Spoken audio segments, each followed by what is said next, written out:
You are welcome to Abitech Inverse, Abitech Inverse, Abitech Inverse, Abitech Inverse, Abitech Inverse। तो अगले command के बारे में हम समझते हैं।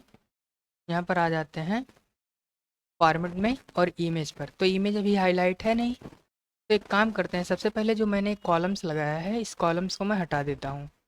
तो कॉलम्स को हटाने के लिए क्या करेंगे, यहाँ पर जाएंगे, सॉरी, फॉर्मेट में आ करके यहाँ कॉलम्स पे जाएंगे, उसके बाद में यहाँ पर 1 कर देंगे और इसको कर देंगे ओके।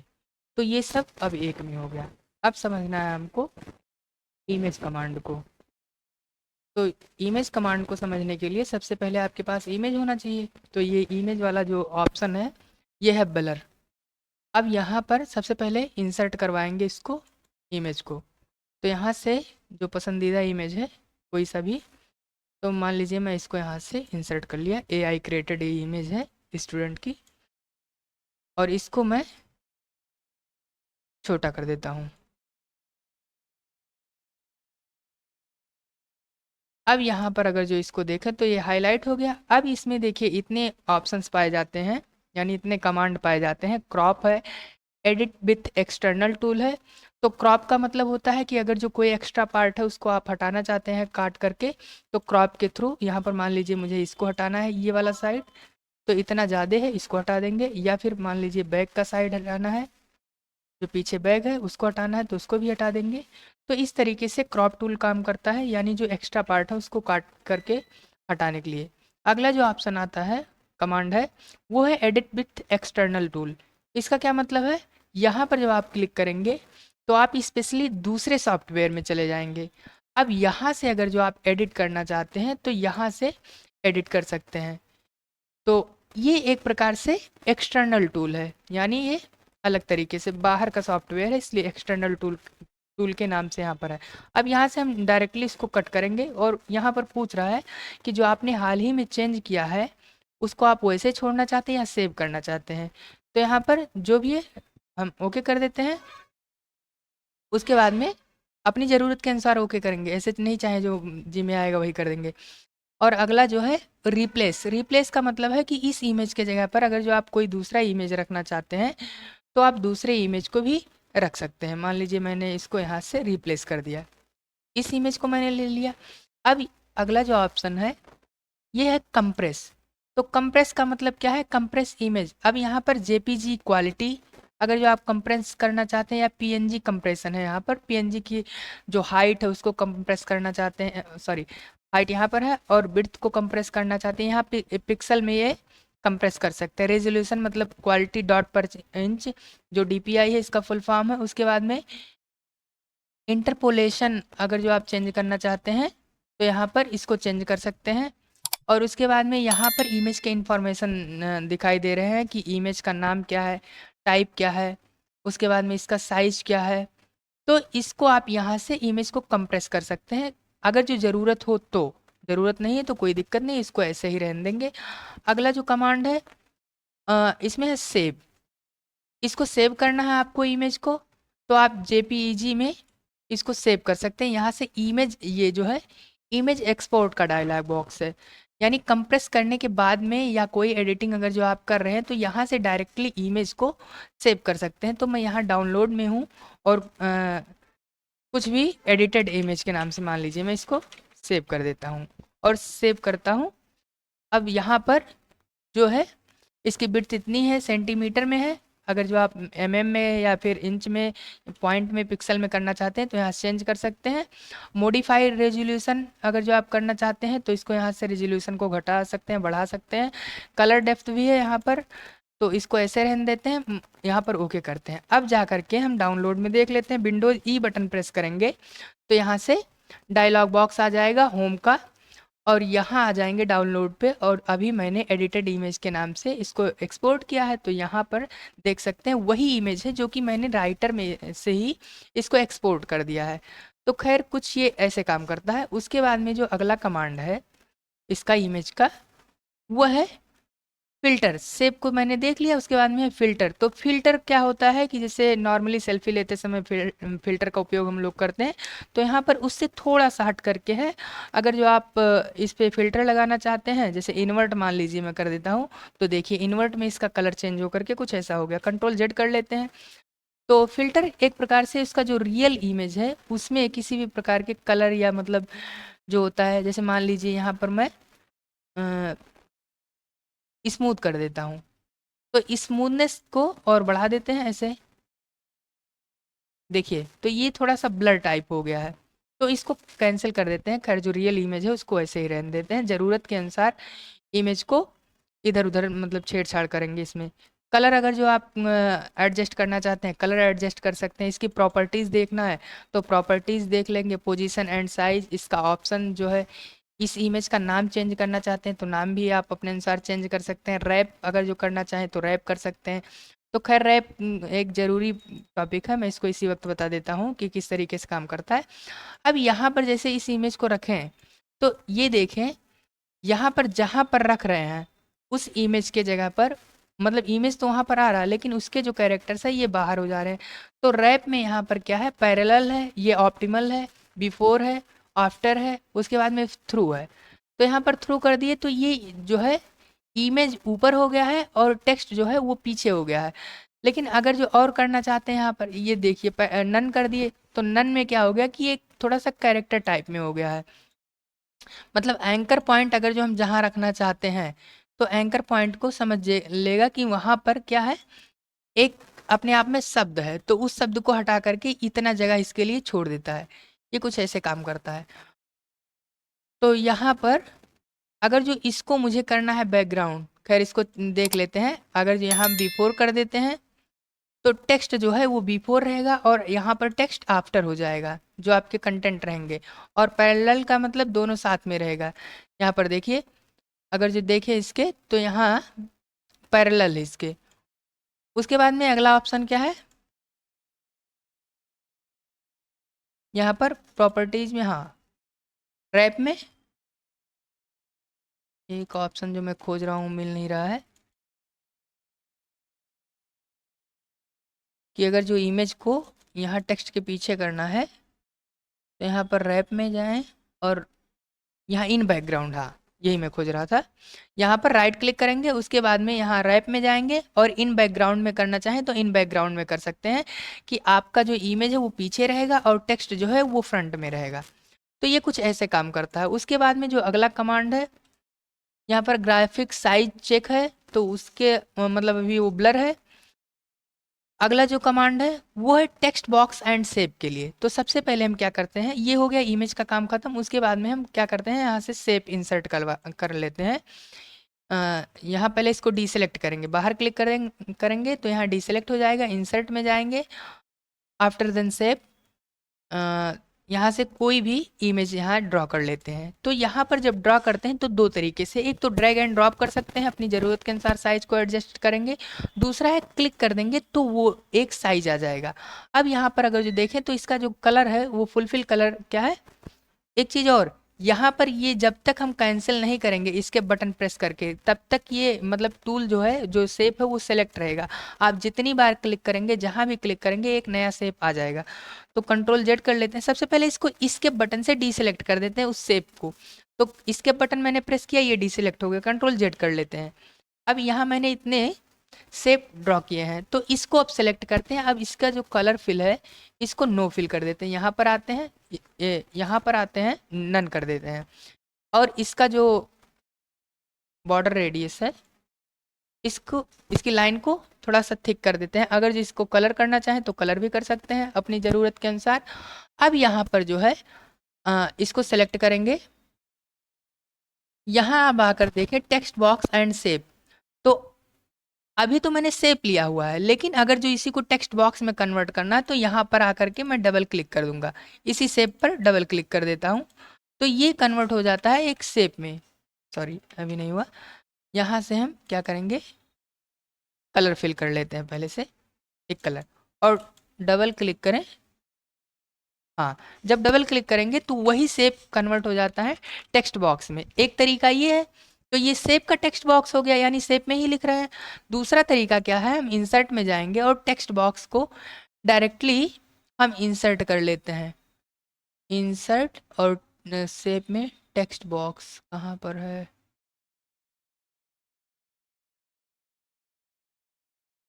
हाँ यहाँ है टेक्स्ट बॉक्स।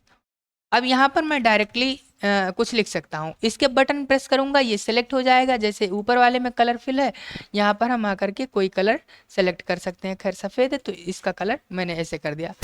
तो ये टेक्स्ट बॉक्स है और ये शेप है, लेकिन अगर जो देखा जाए तो दोनों शेप की तरीके से लग रहा है।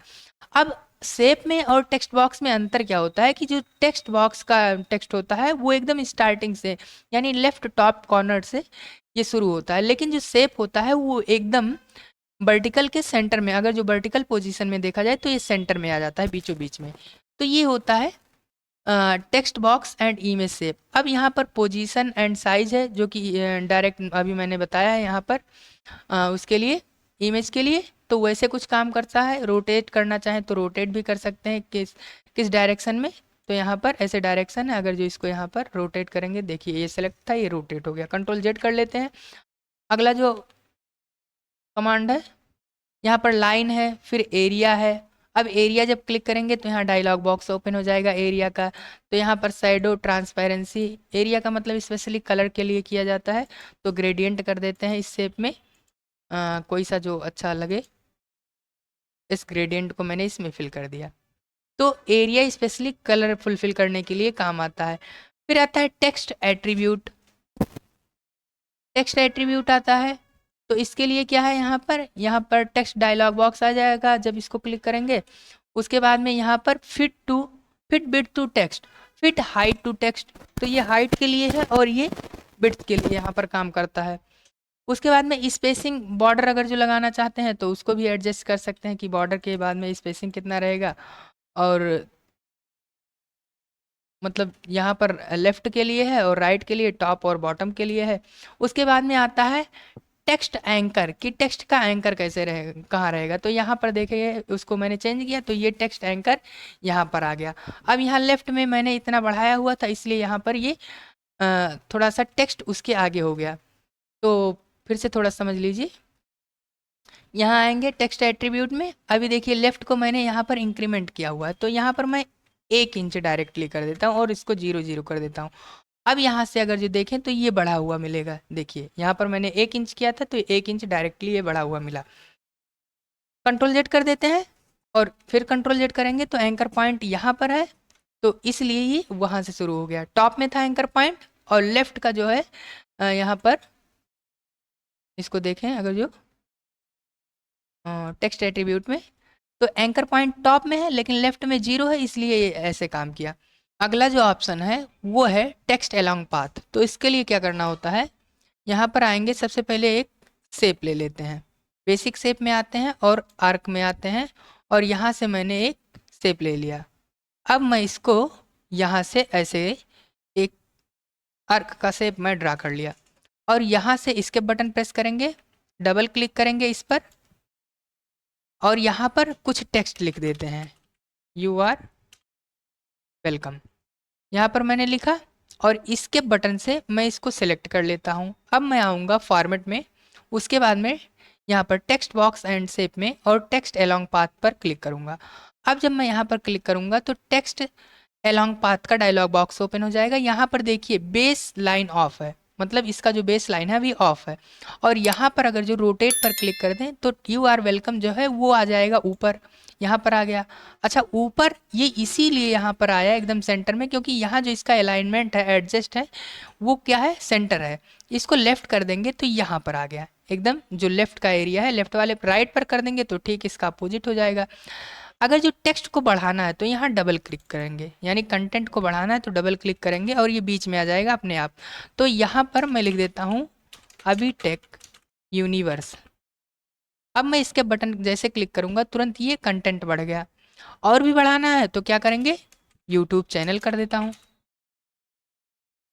अब इसके बटन प्रेस करूँगा तो ये लगभग समान हो गया। अब देखिए यहाँ पर ये ऑटो साइज टेक्स्ट है, तो ये अपने अनुसार से ऑटो साइज कर लिया। उसके बाद में यहाँ पर देखें तो ये क्या है, ओरिएंटेशन मतलब आप इसको अंदर से लिखेंगे या फिर बाहर से, तो इसको ऐसे बाहर से ही रहने देते हैं। और यहाँ पर क्या है, पोजीशन एंड इंडेंटेशन, इसको घटा बढ़ा सकते हैं कि इसका पोजीशन क्या रहेगा। और यहाँ पर देखिए माइनस हो गया, और भी करना चाहते हैं माइनस में तो माइनस हो गया। ये इसको जीरो पर रखेंगे। अभी ये हाइड, ये ब्लर है। उसके बाद में आता है शैडो, तो शैडो अगर जो लगाना चाहें तो लगाएंगे। देखिए टेक्स्ट कंटोर के रूप में शैडो आ रहा। उसके बाद में यहाँ पर है text align, sorry text shadow, add text shadow, और इसको डिसेलेक्ट कर देते हैं। यहाँ पर देखिए अब शैडो को अगर जो आप किस तरीके से लगाना चाहते हैं, यहाँ पर 0.10 इंच कर दिए। अब इसका कलर भी चेंज कर सकते हैं, कलर अपने अनुसार शैडो का कलर भी एडजस्ट कर सकते हैं। तो ये कुछ ऐसे काम करता है।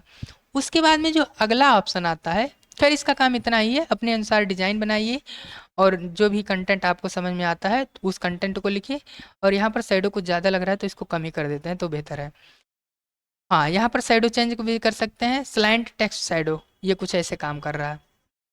उसके बाद में जो अगला कमांड है उसको देखते हैं क्या है। यहाँ पर फ्रेम एंड ऑब्जेक्ट, तो फ्रेम एंड ऑब्जेक्ट का क्या मतलब है, तो इसके लिए क्या करते हैं, एक नया पेज ले लेते हैं और नए पेज में क्या करेंगे, यहाँ पर हम आकर के नए पेज को लेने के बाद में एक फ्रेम ले लेते हैं। इंसर्ट में आएंगे और फ्रेम यहाँ पर ले लेते हैं। और इसी फ्रेम को मैं कंट्रोल बटन प्रेस करके और माउस का लेफ्ट एरो प्रेस करके इसको ड्रैग ड्रॉप करूँगा तो एक डुप्लीकेट बन जाएगा इसका।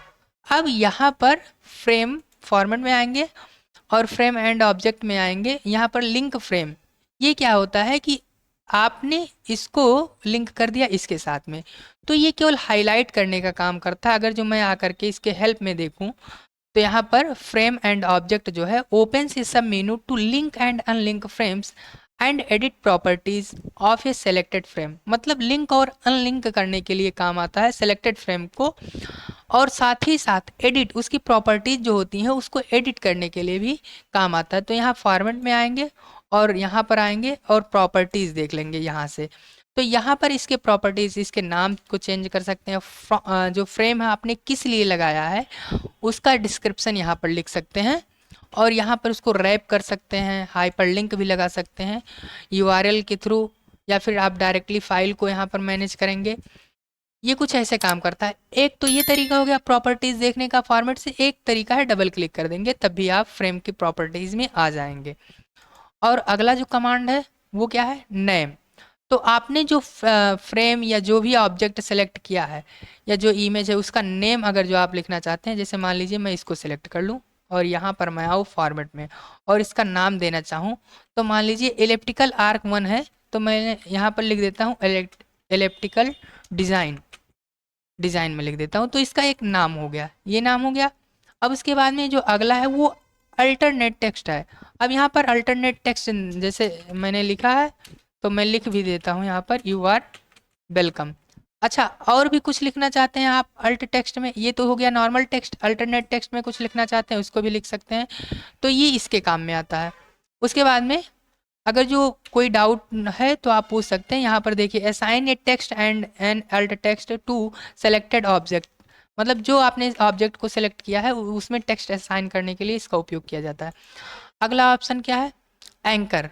एंकर का क्या मतलब होता है, तो अगर जो मैं यहाँ पर आऊँ, यहाँ पर मेरे पास एक फ़ोटो है, मैं इसको सेलेक्ट कर लेता हूँ,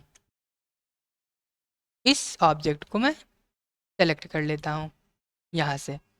अब मैंने सेलेक्ट किया तो इसका ये एंकर पॉइंट है, तो यहाँ फॉर्मेट में मैं आऊँ और एंकर पॉइंट को देखूँ तो एंकर पॉइंट का क्या मतलब होता है, ये हुक के तरीके से काम करता है। और to paragraph to character as character का क्या मतलब होता है, टू पैराग्राफ अगर जो करेंगे तो पैराग्राफ के एकदम स्टार्ट में रख सकते हैं या फिर एकदम लास्ट में रख सकते हैं। टू कैरेक्टर का मतलब क्या है, एक ये कैरेक्टर के जैसा काम करेगा, मतलब कैरेक्टर के आसपास में रहेगा।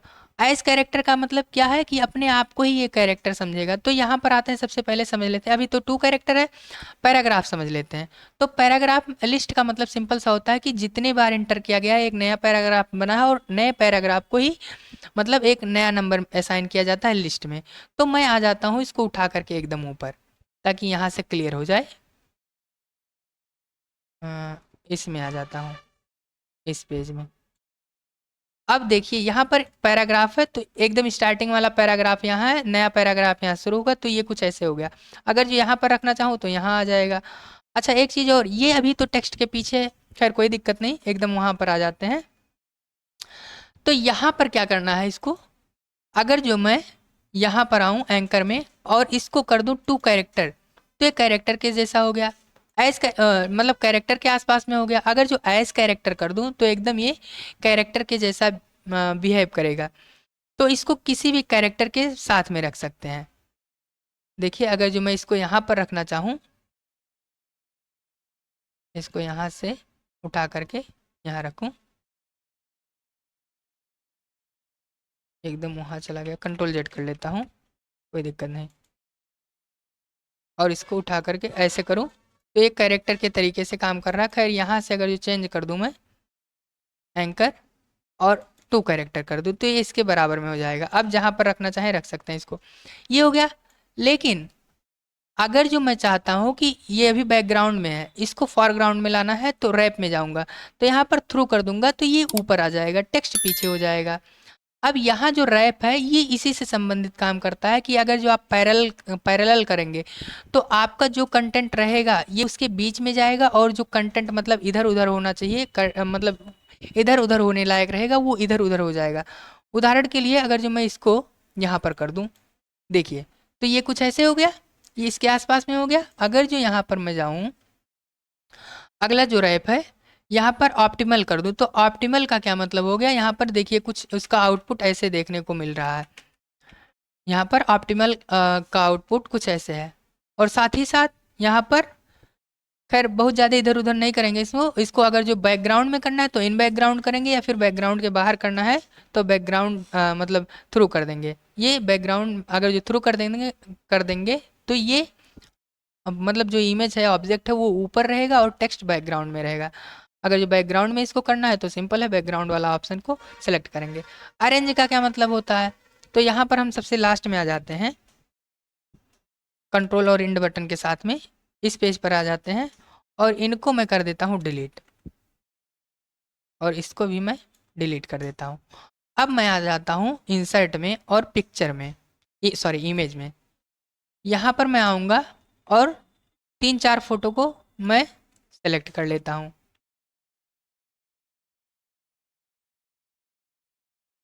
तो ये 3-4 एक साथ नहीं जाएगा, डबल क्लिक करके मैं इंसर्ट कर लेता हूँ, ये हो गया।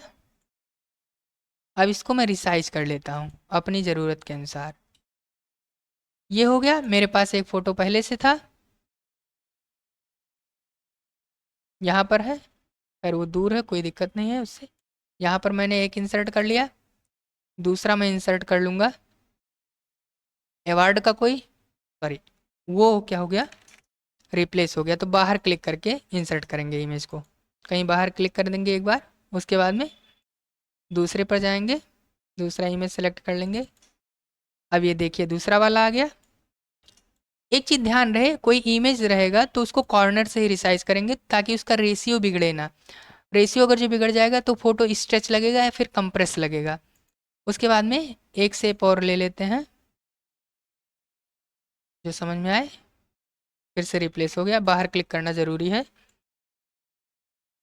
इमेज में आएंगे और यहाँ से ये है, ये देखिए इसको भी हम रिसाइज कर देंगे कॉर्नर से।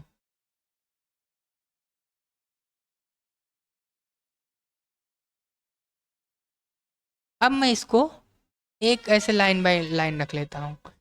अगर जो ध्यान से देखा जाए,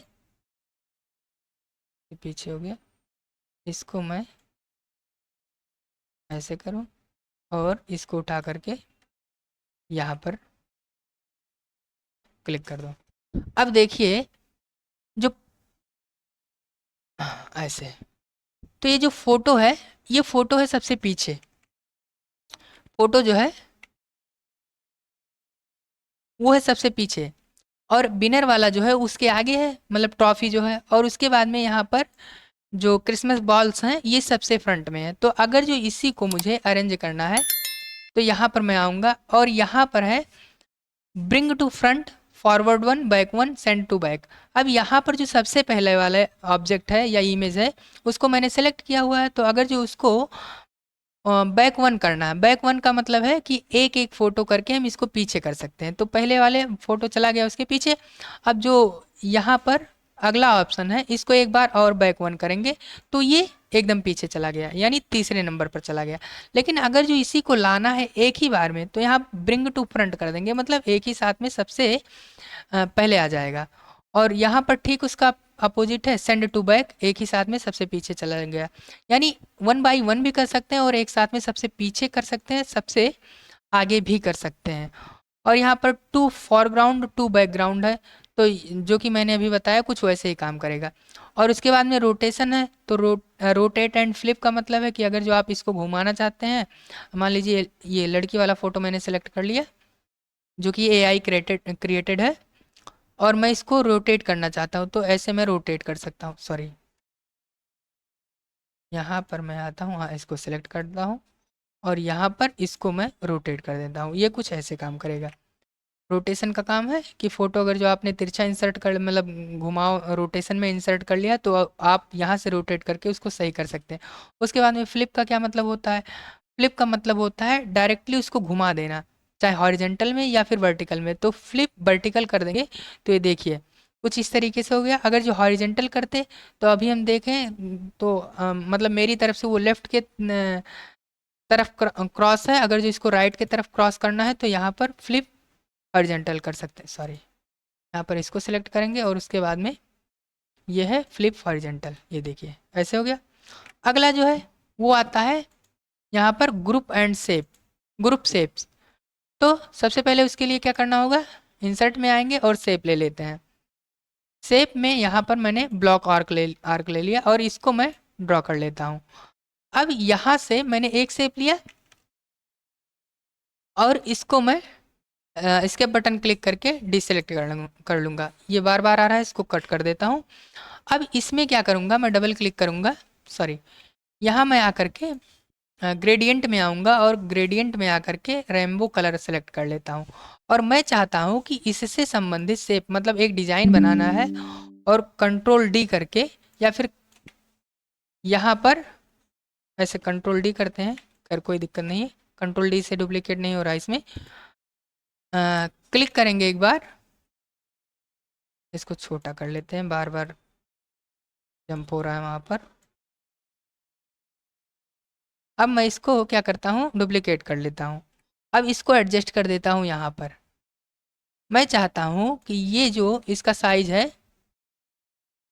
यहाँ पर ये इसके बराबर में रहे, और साथ ही साथ मैं इसको चाहता हूँ ग्रुप कर लूँ, ताकि ये डिज़ाइन जो बना हुआ है मेरा, ये एक ही साथ में मैं मूव कर सकूं कहीं पर। तो फॉर्मेट में आएंगे और ग्रुप कर देंगे। तो अब क्या करेंगे, ये शेप जो है बार बार अलग नहीं होगा, एक ही बार में मैं इसको कहीं मूव कर सकता हूँ। तो इसका काम होता है, मतलब अब यहाँ पर ये ग्रुप शेप का काम खत्म हो गया। अगर जो आप अनग्रुप करना चाहते हैं तो आप वहाँ से अनग्रुप भी कर सकते हैं, और इंटर भी, ग्रुप कोई अन्य ग्रुप भी इंटर करना चाहते हैं तो उसको भी इंटर कर सकते हैं यहाँ पर। तो ये होता है फॉर्मेट मेनू, यहाँ पर ख़त्म। मिलते हैं स्टाइल्स मेनू बार के साथ में।